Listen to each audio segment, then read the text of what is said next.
morning, this is 10 News Early Morning. A local teacher is behind bars this morning after police found child porn on his computer.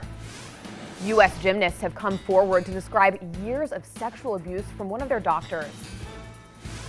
A road in Pinellas Park is causing major problems for two business owners who want to sell their property and retire.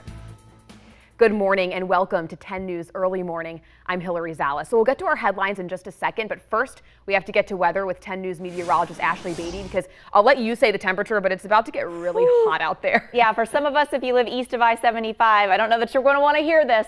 90 degrees could be in the forecast this afternoon. We're really bringing the heat ahead of our next system, which you can see here moving through parts of the Midwest now. This heads to the east, brings us rain chances later in the week. I'll have more on that coming up in about 10 minutes. Ashley, thank you. So this story is going to be really difficult to hear for anyone, but really for parents. So this morning, a local teacher is busted after police say he had kiddie porn on his computer. Investigators tell us 6th grade teacher Robert Plotkin threw his laptop in a lake trying to destroy the evidence. How sad is that? That's just truly amazing.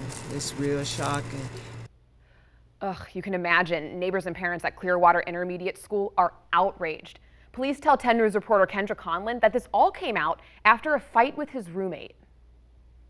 Oh, I'm very surprised and shocked. Benita Clark lives right next door to Clearwater Intermediate School. Her grandkids have gone and will go there. It's where police hauled math and social science teachers. Many of you will be happy to hear Plotkin is locked up, being held on more than $1 million bond. He's expected to go before a judge this afternoon.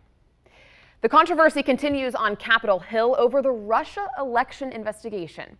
So House Intelligence Chair Devin Nunes says he will not step away from the investigation. It comes amid accusations that he can't be impartial. Some lawmakers are upset that he went to the White House to review secret information. Nunes canceled a second hearing on Tuesday that would have featured testimony from former acting Attorney General Sally Yates. CBS News obtained a letter from the Trump Justice Department to Yates' attorney. It warns there's a limit to what she can reveal, and that, quote, she needs to consult with the White House. This is what cover-up behavior looks like. We have no problem with her testifying, plain and simple. It was Yates who alerted the White House in January that ousted National Security Advisor Michael Flynn misled the vice president about his communication with Russia. President Trump hosted a reception for senators and their spouses at the White House on Tuesday night. He didn't talk about the investigation. A troubling story that first gained national attention on 60 Minutes, the sexual abuse of female gymnasts. This had all of us shocked and still does. On Tuesday, victims told Congress the stories they had kept secret for years because they were scared. But if there's any good news in any of this, it's that legislation is in the works to protect any future victims. I want the women who testified to know how very proud I am of you for standing up.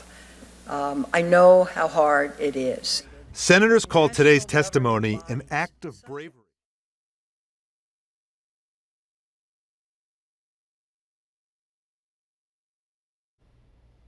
So there's a road in Pinellas Park that was abandoned years ago to make room for the entrance onto US 19.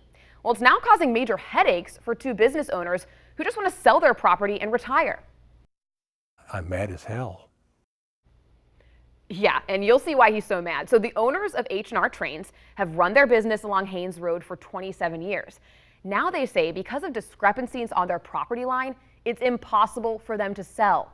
Bo Zimmer has more on the couple's stressful roadblock to retirement in a story you'll only see on 10 News. Generations of kids have been coming to H&R's model train shop at the corner of US 19 and Haynes Road in Pinellas Park. We became the largest train store in the country. But after more than 27 years, owners Don and Alice Morris are ready to retire. H&R Trains remains open under the new ownership, and we'll keep you updated on the Morris's retirement plans and what happens with the land.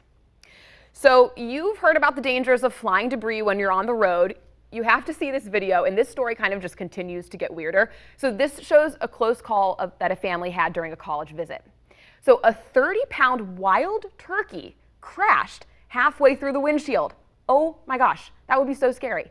So the family was driving through Indiana after visiting the University of Notre Dame. Look at it.